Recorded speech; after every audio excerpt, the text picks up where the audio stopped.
We're going to move now back to San Jose, and I'll welcome Lawrence Yee and Alejandra Mercado, both from William C. Overfelt High School.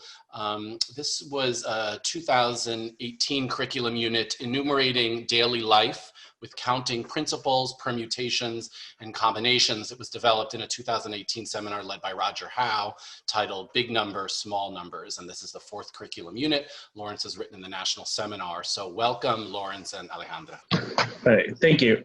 Hello, everyone. I am Lawrence Yee. I am a math teacher at William C. Overfelt High School in San Jose, California. And I want to thank Jim and Stephanie and everyone at Yale and all of you for being here on a Saturday. 2 years ago, I was able to speak and share my initial reactions to teaching my seminar unit that I developed in 2018 in Roger Howe's seminar. And I was really excited then, and I'm really excited now to have one of my students be able to share with you her experiences through surviving my unit, as I would like to describe it as.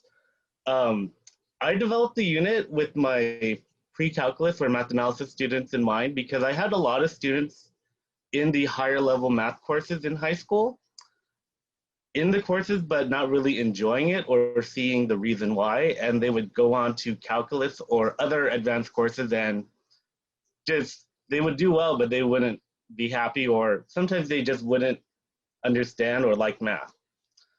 This unit took an emphasis on things that we sometimes overlook, which is counting. We all do it, but do we understand it?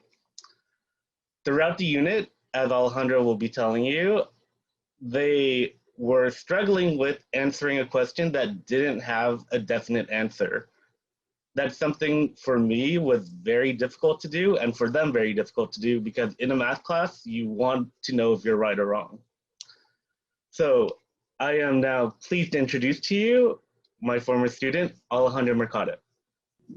Hi, my name is Alejandra Mercado. I am currently a senior at William C. Overfelt High School, and I took math analysis my sophomore year with Yee.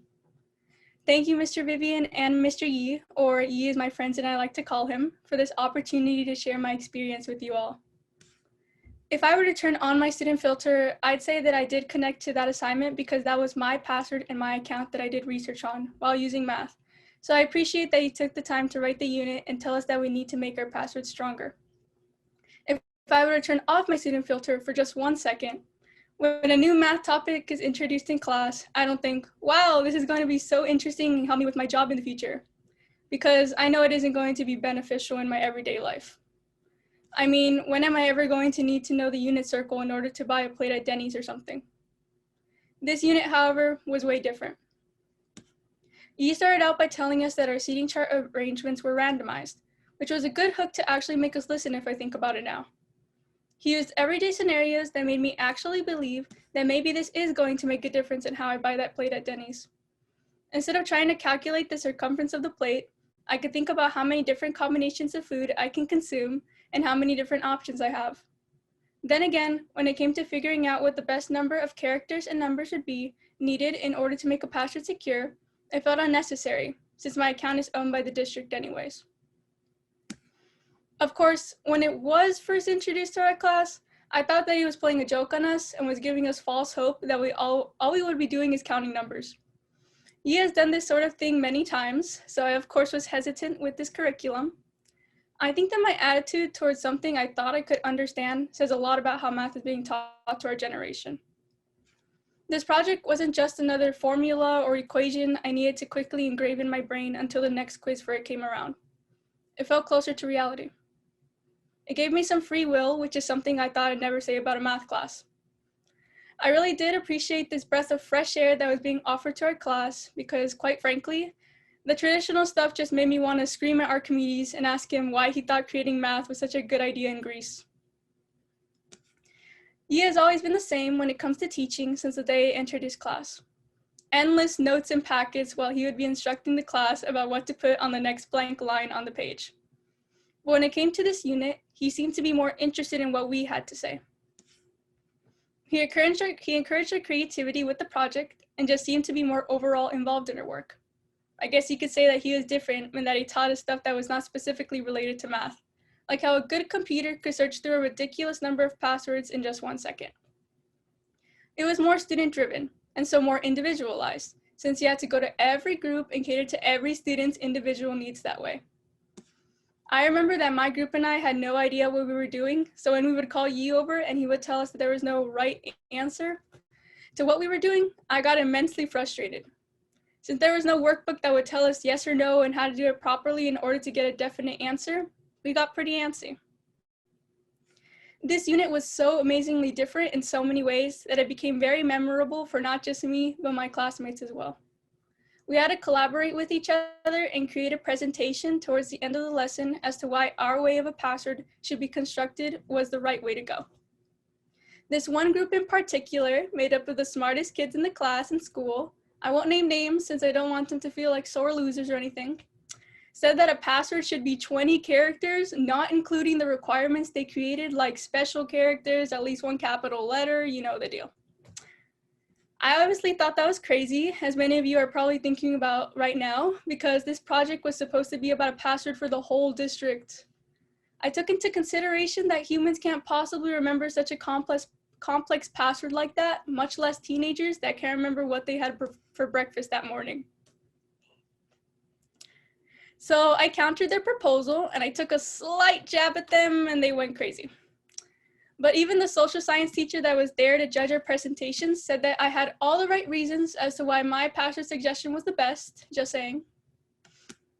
The fact that we all collectively remember a math project from our sophomore year because of how engaged we were still boggles my mind to this day. It caused that long-lasting turmoil and animosity that I'm still proud of. I mean, who makes a PowerPoint in math class that you can argue about? Math is supposed to be all about concrete ideas, right? It was great that we were able to take something we already knew and make it something even greater, like that memory I just shared with you all. This unit overall made us more interested in math, which I would like to say is a huge accomplishment, since I and many of my peers have a strong hatred for anything involving numbers that make no sense. We weren't interested in equations that were just there, and we wanted to find our meaning as to why certain math topics were constructed the way they were. Personally, it made me more interested in how I could help the world we live in today, even if it's something as simple as creating the perfect password combination in order for hackers to not take down our entire district database. Well, that task was a bit advanced now that I say it out loud, but it did teach us to feel less afraid of bigger numbers and more interested as to why those numbers mattered. It taught us how permutations and combinations work using real-life examples, and that's useful because we can see the application of what we learn more clearly. So after that project finished up, we got back to our regular material. Yay! Now, I don't know about all of you, but when I get a taste of what it's like to not work with formulas that have no real purpose in life, I want to keep it that way. And so it was refreshing to find out that there was another path I could take other than math analysis, which was trying to throw me into calculus next year. Yee told me about AP statistics and that I should try it out my junior year. It sounded wonderful since there were no definite answers to almost anything. I could describe and phrase my findings, and it involved real-world issues instead of saying, oh yeah, m equals fx2, and that's all. I have always wanted to be an attorney, but I was still confused on what type of major I should choose. As I apply to college right now, political science became a great option for me after I took AP Stats. So when I heard political science would be a great major for future attorneys, involve statistics, and didn't involve anything to do with calculus, I was drawn to it and I am determined to stay with it. I'm so glad that there is a way out of that norm that all students had to take calculus. I'm living proof that you don't need to be a math know-it-all like Yee or a 20-character password believer in order to enjoy math. I'm grateful that I was able to share this experience virtually to you all.